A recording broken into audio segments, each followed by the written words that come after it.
오늘 사무엘상 3장을 읽으셨는데요. 하나님의 신탁이 멈춰버린 시대에 나이 많은, 경륜이 많은, 세상에 여러 가지 지식이 많은 어른을 부르지 않고 어린 소년 하나를 하나님이 불러내시는 장면입니다. 왜 어른을 안 부르셨을까?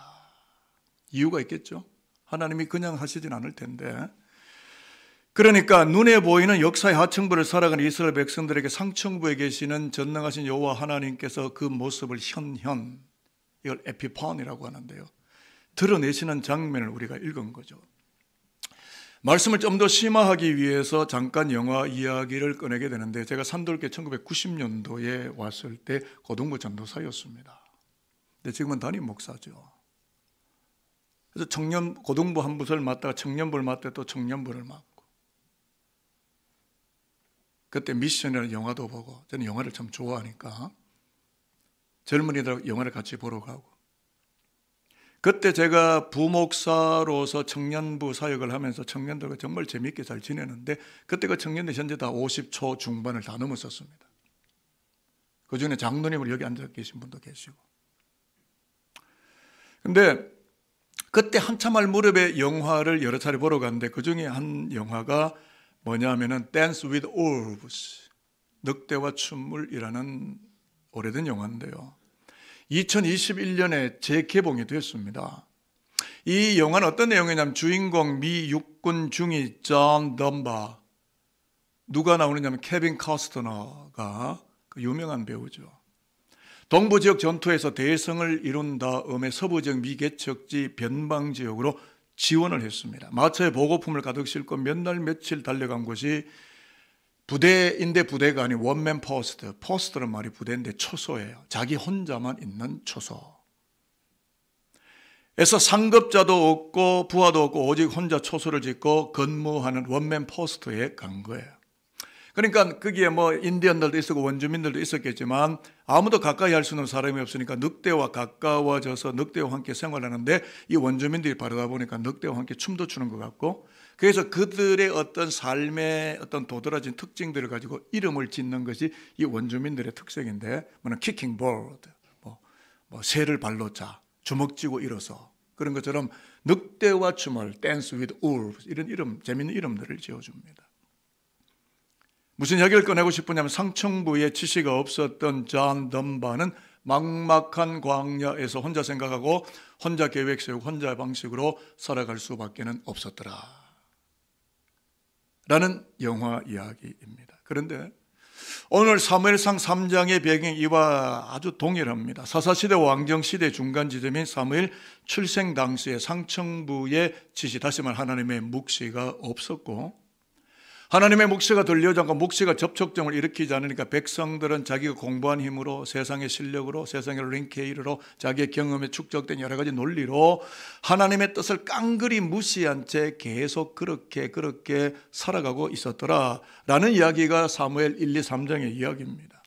배경을 짧게 말씀드리면, 에브라임 지파의 사람이었던 엘가나의 부인이 한 명이 있었는데, 분인나라는 후처 말고 조강지체는 한나가 있었습니다. 그런데 불임 상태, 자식이 없는 거예요. 여러분, 지금도 자식이 없으면 조금, 여성으로서는 조금 그렇죠, 그죠? 불편하잖아요. 그런데 수천 년 전에 여성이 아이를 낳지 못했다, 불임 상태다, 이거는 굉장한 위기고, 여성으로서의 어떤 존재 자체에 대한 이 어떤 붕괴 또는 어떤 굉장한 스트레스겠죠. 근데 비통한 심정으로 한나가 하나님께 나가서 소원 기도를 이렇게 했습니다. 하나님, 나에게 아들을 주시면, 저 분인나라는 여성이 자꾸 나에게 염장을 지르는데 아들을 주시면 내가 이 아이를 하나님께 드립니다. 내 한을 좀 갚아주십시오라고 이야기를 했더니 하나님이 덜커덕 수태하게 하셨죠. 태어난 아이가 사무엘입니다. 그래서 젖을 물리고, 아마 파스테르, 이 어머니의 모유가 파스테르 우유 아닙니까? 물리다가 젖을 딱 떼는 순간 이 아이를 들고 어디로 갑니까? 실로 성막에 데리고 가요. 그리고 당대의 최고의 대제사장이라고 할 수 있는 엘리 앞에 이 아이를 맡겼습니다. 그래서 이 어린 아이, 피덩어리 아이 사무엘은 엘리 제사장을 수종들면서 성전 안에서 자라게 되는데, 이것이 사무엘상 1장 2장의 이야기입니다. 그런데 오늘 사무엘상 3장으로 오면 상층부에 계시는 하나님께서 어른들이나 대제사장이나 종교지도나 리더십들을 도무지 만나지 않고 어린 아이 사무엘을 불러내는 이야기입니다. 왜 불러냈을까를 오늘 풀도록 하겠습니다. 자, 1절부터 3절까지 우리가 읽었지만, 우리 부목사님 읽었지만 한 번 더 말씀을 확인하려고 합니다. 시작. 아이 사무엘이 엘리 앞에서 여호와를 섬길 때에는 여호와의 말씀이 희귀하여 이상이 흔히 보이지 않았더라. 엘리의 눈이 점점 어두워 가서 잘 보지 못하는 그때에 그가 자기 처소에 누웠고 하나님의 등불은 아직 꺼지지 아니하였으며 사무엘은 하나님의 궤에 있는 여호와의 전 안에 누웠더니. 이 짧은 구절 안에 엘리 시대와 사무엘 시대를 우리가 읽어낼 수 있는데 1절에 보니까 여호와의 그 말씀 로기온입니다. Word of God. 그 말씀이 희귀해져서 이상이 보이지 않았더라. 이상이 영어에서 vision입니다. 그러니까 seen, unseen. 보이는데 보이지 않아요. 들리는데 들리지 않아요. 저는 가끔씩 한국 교회가 설교가 들려오는데 들리는가? 말씀이 읽혀지는데 읽어지는가? 보여지는가? 를 제가 질의할 때가 굉장히 많습니다. 왜냐하면 말씀이 역사하지 않으니까. 말씀이 도무지 드러나지 않는 말씀의 무공백 상태나 말씀의 어떤 공회전 상태를 발견할 때가 굉장히 많기 때문입니다. 그러니까 엘리 시대와 사무엘 시대의 특징은 뭐냐면 상층부에 계시는 하나님의 묵시와 비전이 전혀 먹혀 들어오지 않았고 나타나지 않았고 스며들지 않았고, 그렇기 때문에 여러분 영적 지도자가 하나님의 뜻대로 살지 않으니까 이 시대 목회자라고 해도 될는지 모르겠어요. 그 하층부에 살아가는 수많은 민초들 백성들은 스스로의 지혜와 세상의 경험에만 의지하면서 하나님의 뜻을 완전히 깡그리다 무시해버린 채 계속 그렇게 계속 살아가고만 있었다라는 것을 말하는 대목이 사무엘상 1장, 2장, 3장에 나온 이야기입니다. 이것을 좀 심화해서 분석을 해본다면 미서부 지역 원맨 포스트, 아까 말한 케빈 커스터너, 존 덤바 중위처럼 엘리 제사장과 이 아들들은 홈리와 비느하스인데 영적인 불량자라고 되어 있지만 영적인 조폭들입니다. 여자 건드리고 이 재물을 갈고리라 찍어서 하나님은 그러지 말라 그랬고 재물이 다 들여진 다음에 제사장에 돌아가는 분깃을 제사도 안 되는데 막 고기를 갈취해가고 완전히 하나님의 성막 안에는 영적인 조폭들입니다. 자, 그러니까 이 무슨 이야기냐면 엘리 제사장은 눈이 멀었고 안 보이고 하나님의 음성 안 들리고 그 자녀들이 제사장 계열을 이어가야 되는데 전부 영적인 불량배고 폭력배들인 거예요. 그렇기 때문에 영적인 지도력들과 브레인들과 수뇌부들이 하나님의 음성을 듣지 않고 하나님의 묵시가 사라져버렸기 때문에 하층부 백성들까지도 깡그리 전부 다 하나님의 뜻을 계속 무시한 채로 그렇게 살아가되 하나님은 그 자리에 없었더라. 그래서 하나님 없는 자처럼 행동하고 처신한 일들이 그 역사 속에 계속되었더라. 여러분, 비가 오지 않으면 동식물이 메말라 죽습니다. 요즘 관계 수로를 하고 저수지 댐을 하지만 그것도요, 위로부터 우로지대에게 비가 내리지 않으면 논바닥이 쩍쩍 갈라지고요. 논바닥이 갈라진다는 건 농작을 하지 않는다는 것이고 생명이 우리 안에 들어오지 않는다는 것입니다. 위로부터 하늘이 닫히면, 하늘의 은혜가 무너지면 이 땅의 백성은 메말라 죽는 거예요. 육적으로도 그렇고 영적으로도 그런 겁니다. 말씀이 희귀하여 비전이 없으니까, 비주얼하지 않으니까 사람들이 영적으로 병들고 죽어가고 있었는데 하나님 없이 하나님 앞에 서 있었던 시대였기 때문에 보이지도 들리지도 않았던 겁니다. 그 단적인 신뢰가 우리가 읽었던 사무엘상 3장 4절부터 14절 읽지는 않았지만 엘리와 사무엘에 살던 시대는 하나님에 대해서 매우 서툴렀고 무지했었다는 것을 보여주게 되는데 두 가지입니다. 하나는 뭐냐면 당대의 최고의 대제사장 엘리에게 하나님의 음성이 들려오지 않는다는 것입니다. 좀 죄송한 이야기입니다. 제가 포함된 이야기지만 오늘의 목회자에게 하나님의 음성이 안 들리는 거예요. 그러니까 설교하는데 하나님의 뜻이 안 들려진다. 이건 목회자로서는 그야말로 영적인 죽음이고 영적인 몰락이라고 저는 생각이 들어집니다. 대제사장 엘리에게 하나님이 찾아오질 않아요. 말씀하시지 않아요. 또 하나는 뭐냐면 사무엘인데 하나님의 음성이 들려왔는데 사무엘은 인간 제사장 엘리의 보이스로 음성으로만 들어졌기 때문에 자꾸 쫓아갑니다. 다시 말하면 하나님의 뜻을 알지 못하고 하나님의 뜻을 깡그리 멸시하고 무시하는 종교 활동, 열정적인 성막의 종교 활동은 계속되고 있었다. 그러나 하나님은 거기에 없었다. 종교는 있었으나 하나님은 계시지 않았다. 여러분, 저는 산돌교회가 기독교 공동체이길 바라지 그냥 종교적인 어떤 행태를 끌고 나가는 인간들의 종교 열정의 집합체가 되지 않기를 저는 산돌교회를 바라고 있습니다. 그래서 여기에 로기온의 로그인하자라는 교회로 가는 것은 제가 기도하고 이 교회가 오직 말씀으로 가는 교회여야 돼. 이 제목은 세계 어디에도 없고 우리 산돌교회만 있는 캐치프레이즈입니다. 여러분의 담임 목사가 무엇을 원하고 어디로 가기를 원하고 어떤 교회이기를 원하는지 이 두 앞에 있는 주제를 보시면 일정 정도는 깨닫지 않으실까? 담임 목사님의 목마름이 무엇인가에 대해서 우리 성도들이 조금씩은 알아가지 않을까 하는 그런 마음 솔직히 많이 가집니다. 하나님의 음성이 없으니까 하나님을 듣는 길도 하나님을 알아가는 방법도 전혀 몰랐고, 그러니까 회개하지 않게 되고 영적으로 굳어가게 되고 영적인 굳은 살이 박히게 되고 종교 활동은 계속되지만 하나님의 거룩한 음성이 들려오지 않기 때문에 하나님의 백성으로 빚어지거나 재창조되는 역사가, 영적인 성장의 역사가 하나도 일어나지를 않게 되어졌더라. 사무엘 시대에 그렇게 하나님 없이 하나님 앞에서 하나님의 이름을 부르고 있었더라 라는 이야기입니다. 여러분, 청소년 특징은 부모의 말이 귀에 들어오지 않아요. 아주 시크합니다. 부모의 말을 완전히 좀 죄송한 이런 말 하면 개무시합니다. 왜 웃으세요? 좀 당해보셨어요? 심지어 부모의 말을 아예 깡그리 무시해버리거나 멸시해버리고 아예 들으려고 하질 않아요. 그런데 성장해 가면서 결혼하고 아이를 낳고 기르다 보면 조금씩 부모를 이해하고 알아가게 되고요. 나중에는 부모를 리스펙하는 자리에까지도 가게 돼요. 저희 부모님이 93세, 89세 살아계십니다. 그 일제강점기로부터 6.25 사변통 이런 문민정부, 현 정부 이르기까지 그 고단한 세월들을 살아오신 원로 장로님 저희 아버지와 은퇴하신 권사님 저희 어머니를 바라보면 지금은 아무것도 못해요. 그냥 요양보호사가 와서 밥에 들어야 식사하시는데, 그래도 저는 두 분을 이번에 내려가서 뵙겠지만 두 분을 보면 그 살아온 세월이 얼마나 고단하고 힘들고 역사에 초석을 낳았던 그 세월들을 살아오셨을까. 저도 나이가 60이 넘고 부모를 보면 저절로 고개가 숙여질 수밖에 없는 그 공경된 마음들이, 왜요? 나이가 들었잖아요. 청소년들은 부모를 우습게 보는 거예요.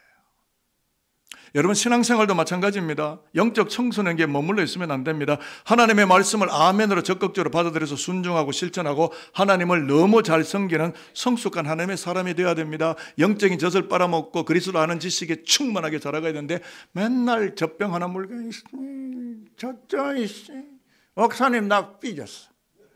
나 이제 교회 안 나올 거야. 신방 와 빨리. 여러분, 언제까지 만년 깐난하기 철부지. 내가 교회를 희생하고 나라를 위해서 희생해야지, 국가 나를 위해서, 교회가 나를 위해서 뭘 안 하는가 라고 하는 철부지한 생각을 떨쳐버리고, 왜 안 되느냐, 말씀이 내 안에 쑥쑥 써서 귀에 꽂히도록 들어와서 말씀이 나를 재조경하고 재조명하고 재창조해야 성숙함과 철듦이 일어나게 되고, 내가 이제는 하나님의 나라를 위해서 뭘 할 것인가, 하나님의 나라를 위해서 뭘 기여하고 헌신하고 충성할 것인가, 영적인 맥이 새롭게 변화되는 이런 역사들이 우리 산돌교 안에 끝없이 펼쳐지게 되기를 여러분의 담임 목사는 되게 원하고 있습니다. 정말입니다. 저는 여러분이 좋은 성도로 남기를 바라요. 물론 다 좋은 성도들이겠지만 더 좋은 성도로 성장하게 되기를 바라는 거예요. 저를 한번 따라해 보겠습니다. 2025년에는 말씀을 들을 때 하나님의 음성이 귀에 쏙쏙 들어오도록, 하나님의 음성이 귀에 쏙쏙 들어오도록, 마음에 쏙쏙 꽂히도록, 뼛속까지 깊이 스며들도록 은혜를 부어 주옵소서. 주여 나를 도우소서. 내 자녀를 도우소서. 이것이 여러분의 기도가 되기를 축복합니다. 오늘 사무엘상 3장에 보여주는 묵시가 뭐겠습니까? 사무엘이 처음에는요 어리니까 잘 몰라서 하나님의 그 말씀 로기온을 잘 분별하지 못했던 게 사실입니다. 그런데 나중에는 하나님의 그 말씀 로기온을 잘 분별하게 되어졌고, 더 많이 말씀으로 성장하더니 그 말씀 로기온을 역사 속에 선포하고 전달하는 선지자의 반열에서 영적인 높이를 더해가는 거룩한 사람으로 하나님의 사람에 대해 쓰임을 받게 되었다, 이 이야기를 하는 겁니다. 그러면 사무엘의 성장사를 보여주려는 게 오늘 본문의 이야기입니까? 아닙니다. 그럼 목사님 무엇입니까? 제가 알려드릴게요. 하나님 당신에게는 사람이 필요합니다. 말씀 로견을 잘 듣는 경청자가 필요하셨고, 그 말씀 로견을 그 시대에 전달하는 전달자, 딜리버리하는 전달자가 필요하셨다. 하나님은 돈이 필요하잖아요. 하나님 억수로 부자예요. 하나님 권력이 필요하잖아요. 하나님 자신이 권력, 절대 권력이니까. 하나님은 뭐가 필요하십니까? 당신의 뜻을, 묵시를, 계시를 전달하고 딜리버리할 당신의 종이 필요해요. 여러분은 하나님의 종입니까? 세상의 종입니까? 자본의 종입니까? 지식의 종입니까? 여러분은 십자가의 종입니까? 하나님은 사람이 필요해요. 그런데 엘리 제사장은 하나님을 들을 수 있는 능력이 없는 거예요. 깨끗하고 영적으로 순백한 사무엘을 불러내는 거예요. 그러면 사무엘이 결국 마지막에 어떻게 됐는지를 좀 밝히려고 하는데요, 19절부터 21절까지를 보면 나도 저기까지 가면 좋겠다 하는 희망들이 생길는지 모르겠어요. 같이 읽어볼까요? 사무엘이 시작. 사무엘이 자라매 여호와께서 그와 함께 계셔서 그의 말이 하나도 땅에 떨어지지 않게 하시니 단에서부터 브엘세바까지의 온 이스라엘이 사무엘은 여호와의 선지자로 세우심을 입은 줄을 알았더라. 여호와께서 실로에서 다시 나타나시되 여호와께서 실로에서 여호와의 말씀으로 사무엘에게 자기를 나타내시니라. 사무엘의 말씀에 꽂혀서 묵시를 잘 알아듣고 난 후에 계속 성장했을 때 어떻게 됐느냐 하면, 역사 속에 하나님의 나라와 하나님의 뜻을 운반하는 배달부의 삶을 살아가게 되는 것, 그것이 하나님의 뜻이었어요. 저와 여러분이 부자 되고 떼부자 되고 건물 가지고 박사기 수백 개 가지고 뭐 권력층에 들어가고, 이게 하나님의 뜻이 아니에요. 하나님의 사람이 되는 것. 저는 여러분들이 세상 속에 무엇을 얼마만큼 잘하는지 사실은 그런 데 큰 관심이 없습니다. 정말 하나님의 말씀을 잘 듣고 말씀대로 살고 말씀을 운반하고 말씀으로 자기 자신을 쳐서 복종하고, 그런 사람들이 교회에 남아야 돼요. 하나님은 그런 사람들 지금 찾고 계셔요. 근데 사무엘이 그렇게 성장했어요. 이런 뜻입니다. 단에서 브엘세바까지라는 말은 이스라엘 이 국가, 이 국경의 저 국경, 보더란에서 보더란, 그러니까 저 마라도에서 저 함경도 위쪽까지, 이 국경의 저 국경까지, 이스라엘 이 끝에서 저 끝까지 여호와의 말씀을 사무엘이 전파하면 그 말씀이 땅바닥에 떨어져서 사람들이 밟고 다니며 뒹굴뒹굴 굴러다니는 그런 무시당하는 말씀에 대한 말씀이 권위가 있고, 말씀에 두려움이 있고, 사무엘의 입에서 선포되는 모든 말씀이 하나님의 이상과 환상으로 하나님의 묵시로 들려지는 희한한 영광이 그 땅에 사무엘 한 사람 때문에 나타나게 되었다. 이런 사무엘로 우리가 살아가야 되는 것 아니겠는가? 를 지금 사무엘서가 우리에게 도전하고 있는 거 아니겠습니까? 저와 여러분은 설교를 듣는 것이 아니라 설교를 먹고 있고, 설교를 통하여 내 자신의 영적인 시스템을 바꾸려고 오늘 이 예배당에 설교를 듣고 있는 거죠. 성서적인 지식을 확보하기 위해서 이 자리에 있는 게 아니라는 것입니다. 여러분, 우리가 인정하게 되는 것이 있어요. 진짜 하나님의 사람은 세상에 봐도 진짜 하나님의 사람입니다. 국회에서 내가 설교도 해봤고요. 거기에 뭐 더불어민주당, 국힘당, 여야 지도자 많이 와 있었지만 지금 나라는 뭐 기독교 세계관 하나도 없고, 대통령도 사실 알고 보니까 교회 다녔대요. 지금 기독교, 그러니까 이데올로기라고 하는 것이 침범하니까 복음의 세계관 하나도 깡그리다 무시당해버리는 이런 역사의 실정과 현존을 바라볼 때 저와 여러분들이 무엇을 어떻게 하나님 앞에 목말라고 기도해야 되는지, 그러니까 상층부 하나님은 당신의 묵시를 보여주심으로 죄악으로 널브러진 하층부를 살리시고 구원하시려는 것이 하나님의 뜻입니다. 우리에게 권력을 맡기고 물질을 맡기고 세상의 화려한 가치관을 주시려는 게 뜻이 아니라 힘들고 고단하고 어렵지만 십자가를 지고 가면서도 이 하나님의 묵시를 세상 속에 알리는 당신의 종으로 말씀의 배달자로 살기를 하나님 원하고 계시고 그 한 종을 찾고 계신다는 거죠. 여러분은 그 사람이 맞습니까? 사무엘이 상층부 하나님의 묵시를 듣는 사람이 되었기 때문에 하나님 없이 하나님 앞에서 살아가던 사사시대를 하나님께 돌이키게 하는 마지막 사사로, 그리고 최초의 선지자로, 선지자가 등장한다는 말, 왕정시대가 시작됐다는 것이고 왕정시대가 끝나면 선지자는 사라집니다. 그러니까 마지막 사사로, 그리고 첫 번째 선지자로 영적으로 눈 감은 언약궤 백성들을 영적으로 흔들어 깨우는 그 일들을 누가 했느냐면 말씀을 듣고 있었고 말씀을 경험했고 말씀의 경청이 일어났던 사무엘을 통하여 하나님의 나라가 그 땅에 흘러가고 있습니다. 저는 대한민국이 하나님을 만나야 산다고 믿고 있습니다. 대통령이 하나님의 음성을 듣기를 바라요. 여야 지도력들이 하나님의 음성을 듣기를 바라요. 앞서 장로도 기도했지만 당리당략에 의한 이데올로기에 의한 어떤 국가 통치의 이념이 아니라 하나님의 약속된 말씀에 의한 이 나라를 다시 꿰매고 통합하고 하나로 이루고 이 인테그리티, 하나로 묶어나가는, 왜 이래 원수들이 됐어요? 같은 피를 나눈 대한민국 백성들 아니어서 누가 우리를 이렇게 쪼갭니까? 저는 너무 싫습니다. 하나님 이렇게 쪼개는 걸 하나님 원하실까요? 이걸 통합할 수 있는 사람들이 필요합니다. 이 땅의 교회들이 그것을 해야 되지 않을까? 기도해야 되지 않을까? 말씀을 받아야 되지 않을까? 그래서 하나님의 영적 권위가 이 역사 속에 활보하도록 이 길을 걸어가는 그리스도의 백성들이 이 땅 가운데 이 시대 사무엘들이 나타나야 되지 않을까? 사무엘서가 이런 이야기를 우리가 하고 있는 것 같지 않습니까?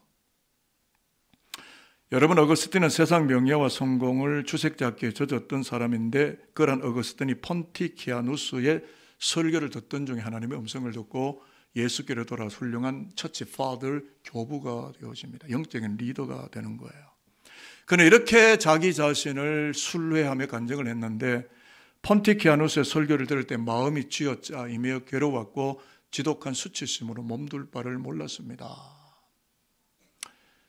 여러분, 설교를 어떻게 듣고 계시죠? 그냥 하나의 지식으로, 성세 지식을 좀 더 축적하는 정도에서, 아, 저 말씀 내가 안다, 아, 저 말씀 내가 나중에 묵상했다, 그 아니라 말씀을 들을 때 수치심이 느껴지는. 왜? 일주일 동안 나가 사는 동안에 죄악의 범람한 물결 속에서 내가 하나님 없는 자처럼 살았고 말씀에 부딪히니까 내 자신이 초라하고 부끄럽고 허망하고 하나님께 철저히 회개할 제목들이 너무 많아서 말씀을 들으면서 가슴이 고통스럽고 말씀이 찔리고 말씀이 나를 베이는 것 같고 마치 큰 쇠망치로 내 뒤통수를 얻어맞는 것만 같은 영적인 통증과 고통이 밀려오는 것, 그게 설교 아닙니까? 그렇게 말씀을 듣는 것 아닙니까? 그래야 삶이 고쳐지고 변화되는 것 아닙니까? 그냥 망연자실 아무런 생각도 없이 그냥 매너리즘에 빠져서 그냥 하나의 종교 활동가의 모습으로 옷을 입고 서서, 아, 저 말씀 나 아는 거야. 저건 나하고 상관없는 거야. 저건 김 집사는 왜 안 왔어? 박 집사의 설교 들어야 되는데. 나는요. 이 말씀이 선포되는 현장이나 나는요. 그러니까 어거스틴은 지독한 수치심, 말씀을 듣는 순간 자기 안에 발견된 영적인 초라함을, 그 하나님의 묵시를 듣고 위대한 신앙으로 자기 자신을 업그레이드하고 탈바꿈하는 위대한 변혁이 시작되었다. 그것이 말씀이었다. 신학에 몸담은 지 37년 됐습니다. 수많은 신앙인들을 보았고 종교인들을 보았습니다. 정말 변하지 않는 이들도 많이 있었고 무섭게 변해가는 사람도 보았습니다. 그런데 그 기준점이 뭔지 아십니까? 말씀이 들려오는 자와 말씀이 전혀 오지 않는 자의 문제였습니다. 저는 여러분들이 말씀 안에 잘 꽂혀 들어가서, 물론 여러분이 담임 목사 설교를 잘 못하니까 그런 일이 잘은 안 일어나리라고 생각은 하지만, 목회자가 말씀을 잘 운반했으면 영적으로 비쩍 골지 않을 텐데 우리 성도들이 많이 영적으로 비쩍 골아서 그건 담임 목사의 탓이 아닐까, 그런 고민에 빠질 때가 참 많습니다. 요한복음 10장 27절에 예수 그리스도는 이렇게 말씀했습니다. 내 양은 내 음성을 들으며 나는 그들을 알며 그들은 나를 따르느니라. 목자는 양을 알고 양은 목자를 따르는 것처럼 예수의 사람은 예수의 음성을 들으며 예수의 양은 예수를 따르게 돼 있어요. 여러분이 크리스찬이라면 성경 66권의 두 글자로 예수인데 예수 잘 따르는 하나님의 친권 백성들로 매 순간마다 말씀 안에서 성장하는 하나님의 은혜가 있었으면 좋겠어요. 한번 따라해 봅시다. 참 목자이신 예수의 말씀 곧 성경 66권을 잘 들으며 진리의 길 의로운 길 걸으시기를 옆 사람 얼굴을 보시고 축복합니다. 이제 말씀 정리할게요. 매주일 강단에서 하나님의 말씀이 선포돼요. 주일에는 1, 2, 3부 그리고 청년부는 오후 2시에 2층에서 그 다음에 각급 교회 학교 모든 아이들이 하나님의 말씀이 선포됩니다. 이 말씀이 사람의 말로만 들려지고 있다면 하나님의 음성을 듣지 못한다는 것이 되겠죠. 목사의 이야기로 듣고 있다면 물론 개인 목사의 목회적인 신념과 이상도 거기에 포함이 되기 때문에 그것은 여러분이 취사선택해서 알아서 들으면 되지만 하나님의 말씀을 해석하고 분별할 때는 하나님의 음성인 거죠. 오늘 데살로니가전서 2장 13절에 보면 인간 바울의 설교를 하나님의 묵시로 듣고 있는 교회를 소개하는데요. 데살로니가 교회입니다. 이 구절을 읽고 이제 우리는 말씀을 마치도록 해보겠습니다. 이러므로 시작. 이러므로 우리가 하나님께 끊임없이 감사함은 너희가 우리에게 들은 바 하나님의 말씀을 받을 때 사람의 말로 받지 아니하고 하나님의 말씀으로 받음이니 진실로 그러하도다. 이 말씀이 또한 너희 믿는 자 가운데에서 역사하느니라. 데살로니가 교회 성도들은 인간 바울이 설교할 때 그것을 하나님의 말씀으로 받아들이고 사람의 말로 받지 아니했다. 내가 너희를 칭찬한다. 여러분, 산돌교회가 사람들이 여기저기 쫓아다니며 일하는 교회가 되지 않게 하고 말씀이 일하는 교회가 되게 하는 교회가 되기를 소망합니다. 따라하겠습니다. 말씀하옵소서. 주의 종이 듣겠나이다. 저는 산돌교회 부목사입니다. 새벽기도 나와서 기도할 때는 나의 담임 목사이신 예수님 말씀하십시오. 부목사인 내가 듣겠습니다. 그렇게 기도해요. 여러분 어떻게 기도하고 계십니까? 이 교회의 주인은 누구십니까? 이 교회의 헤드십은 누구십니까? 저는 하나님의 말씀이라고 생각합니다.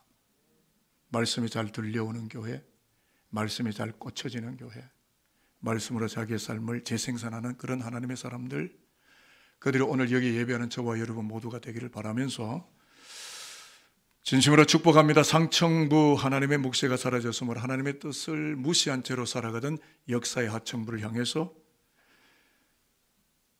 하나님의 말씀 로기언을 배달함으로써 어리석은 백성들을 영적으로 깨워나갔던 사무엘처럼 영적인 무정보 시대가 되어버린 21세기 도시사회를 향해서 말씀을 잘 운반하는 21세기에 하나님이 만나고 싶어하는 사무엘들로 살아가는 그 찬란한 그 혁혁한 영광이 저와 여러분의 삶 속에 가득 흘러넘치게 되기를, 바로 그 하나님의 말씀을 잘 들어서 변화되는 여러분의 아들, 딸, 여러분의 가정, 여러분의 인생의 후대 백성들이 다 될 수 있게 되기를 주님의 이름으로 축복하도록 하겠습니다.